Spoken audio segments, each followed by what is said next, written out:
আসসালামু আলাইকুম। কেমন আছেন সবাই? আশা করছি সবাই ভালো আছেন। আল্লাহর রহমতে আমরাও সবাই ভালো আছি। আমি আমার কুকিং রেসিপি গুলাকে একটা ব্লগ আকারে নিয়ে আসি। আসলে কুকিং রেসিপি গুলাকে আমি ওরকম মানে প্রফেশনাল স্টাইলে শুট করে কখনো নিয়ে আসতে পারি না, কারণ এটা আসলে আমার পক্ষে পসিবলও না। আমি আসলে রান্নাটা শখের বশেই করি। আর বিভিন্ন রকমের রেসিপি আমি ট্রাই করি। তো এবার ঈদে আমি একটা ডেজার্ট আইটেম ট্রাই করছি। এটা আমার সম্পূর্ণ নিজের আইডিয়া থেকে বানানো, এবং আমার কাছে এটা বানানোর পর মানে আগে আমি টেস্ট করলাম, টেস্ট করার পর আমি দেখলাম যে আসলে কেমন হবে আর কি, আমি জানতাম না, তো দেখলাম যে অনেক ভালো লেগেছে।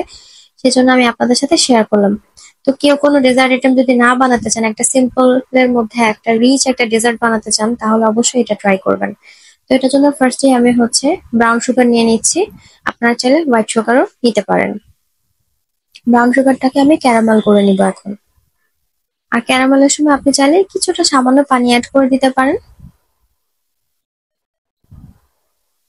এই তো অলরেডি ক্যারামেল হওয়া শুরু হয়ে গেছে।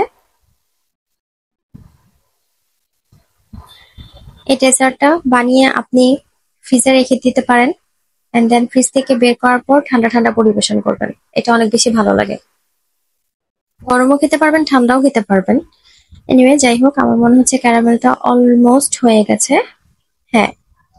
আচ্ছা, এখানে আপনারা চিনির পরিমাণটা আপনি যতটুকু ডেজার্টটা বানাবেন তার উপর ডিপেন্ড করে নেবেন। মিষ্টিটা একান্তই নিজেদের টেস্টের উপর ডিপেন্ড করে। তো আমি এখানে দুধ অ্যাড করে দেবো এখন। 2 গ্লাস দুধ অ্যাড করব। তো এখানে আমি দুধটা আগে থেকে জাল করে রেখেছিলাম। আপনারা যদি এখানে 1000 ml দুধ নেন, তাহলে সেটাকে আপনি জাল করে 700 ml করে নেবেন। বাকিটা রান্নার সময় জাল করে করে আধা কেজি হবে, এরকম হবে অ্যামাউন্টটা।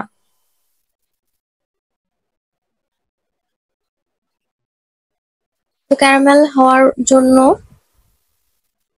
যখন দিবেন, তারপর যখন লিকুইডটা অ্যাড করবেন, তখন অবশ্যই নাড়াচাড়া করবেন না, কিছুক্ষণ সময় দিতে হবে মেল্ট হওয়ার জন্য। ক্যারামেলটাকে মেল্ট হবে, দেন হচ্ছে দুধটাকে নেড়ে মিক্স করে দিতে হবে।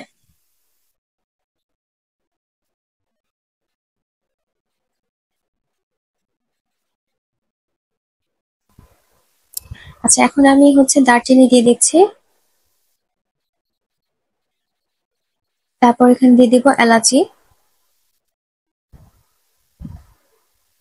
এই তো, তারপর আরো কিছুক্ষণ দুধটাকে জাল করে নিব। কালারটা দেখেছেন কি সুন্দর একটা গোল্ডেন গোল্ডেন কালার আসছে। কেউ চাইলে এখানে ফুড কালার ইউজ করতে পারেন।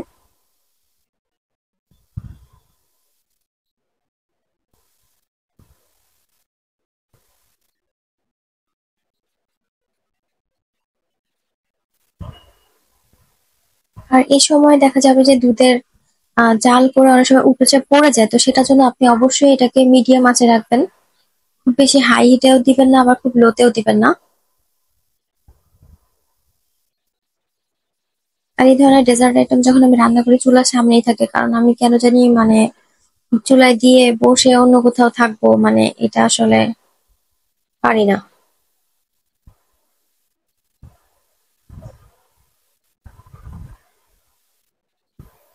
আরো কিছুক্ষণ জাল করে নিতে হবে।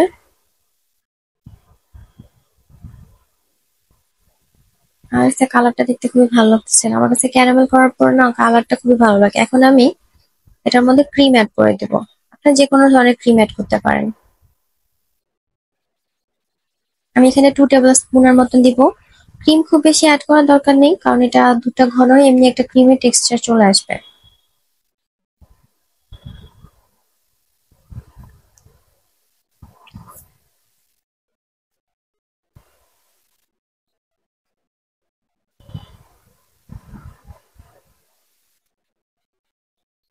আরো কিছুক্ষণ ভালো করে এটাকে মিক্স করে নিতে হবে। আপনারা চাইলে হ্যান্ড উইক্স দিয়ে মিক্স করে নিতে পারেন।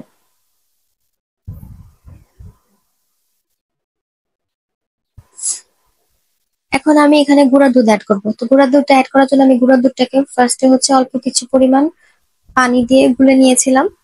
তারপর আমি এখান থেকে গরম দুধ নিব 2 চামচের মতো, নিয়ে এই চামচের 2 চামচ নিব, নিয়ে আমি এটাকে একটু গুলিয়ে তারপর এটার মধ্যে অ্যাড করে দিব। এতে করে দুধটা ফেটে যাওয়ার সম্ভাবনা থাকবে না, আর ভালো একটা মিক্স হয়।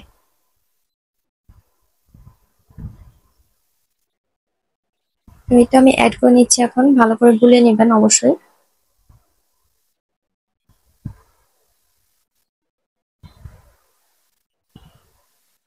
দুধটা আস্তে আস্তে ঘন হয়ে আসছে।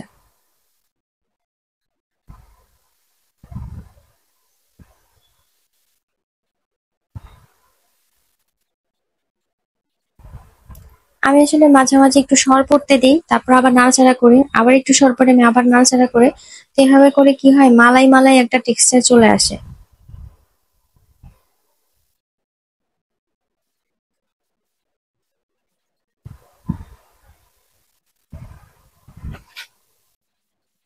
এখন আমি নেক্সট স্টেপে চলে যাব, কর্নফ্লাওয়ার অ্যাড করে নেব। কর্নফ্লাওয়ারটাকে পানি দিয়ে ভালো করে গুলে নিয়ে তারপর অ্যাড করে দিবেন। আমার রান্না মোটামুটি শেষের দিকে চলে আসছে।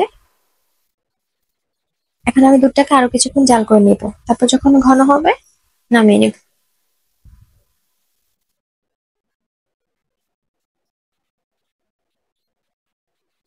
কর্নফ্লাওয়ারের কারণে, তারপর ক্রিমের কারণে আর দুধটা এতক্ষণ জাল করার কারণে একটা ক্রিমি টেক্সচার আসে এটার মধ্যে।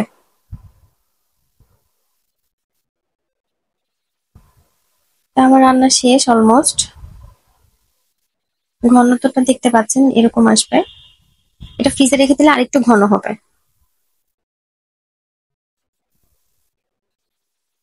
তো আমার রান্না শেষ, এখন আমি বার্নারটা অফ করে দিব। দেখতে পাচ্ছেন কিরকম হয়েছে এটা। শেষ, এখন আমি নামিয়ে নিচ্ছি। নামিয়ে আমি কিছুক্ষণ রেখে দিয়েছিলাম, যার কারণে উপরে একটা সর পড়েছে। এটা অনেকে পছন্দ করে, অনেকে পছন্দ করে না। যারা পছন্দ না করেন তারা হচ্ছে নামানোর পরে বেশ কিছুক্ষণ একটু নাড়াচাড়া করবেন গরম অবস্থায়, তাহলে এই সরটা আর পড়বে না। তারপর আপনি আপনার পছন্দ মতন বাদাম দিয়ে সাজিয়ে নেবেন। যেহেতু ঈদের নামাজ চলতেছে আর এটা খুবই রিচ একটা ডেজার্ট, তো আমি আমার মনের মতন করে ডেকোরেশন করে নিচ্ছি। আমার এই ধরনের ডেকোরেশন করতে খুব ভালো লাগে। তো আজকের এই রান্নাটা কেমন লাগছে সবাই জানাবেন প্লিজ, আর লাইক কমেন্টস তারপর শেয়ার করবেন। আর যদি ভালো লেগে থাকে তাহলে অবশ্যই আমার চ্যানেলটা সাবস্ক্রাইব করবেন।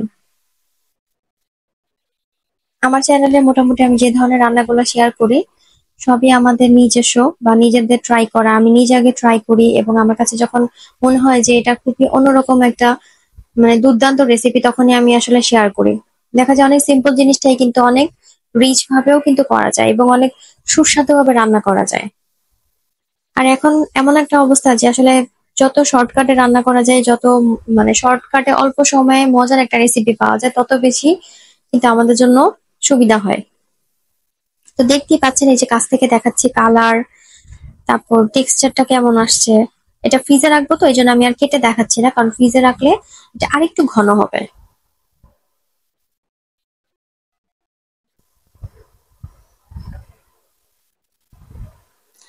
সবাই একবার হলো এটা ট্রাই করবেন। আর ঈদে প্লাস যে কোনো দাওয়াতে, ফ্যামিলি প্রোগ্রামে যদি কেউ চান যে একটা ডেজার্ট আইটেম বানাবেন, অবশ্যই এরকম একটা ডেজার্ট বানাবেন। আর চাইলে বানানোর পর এটাকে ছোট ছোট ওয়ান টাইমের কাপে করেও রেখে দিতে পারেন। তো কেমন লাগলো আজকের রেসিপি? আজকে এই পর্যন্তই। ভালো থাকবেন সবাই। আল্লাহ হাফেজ।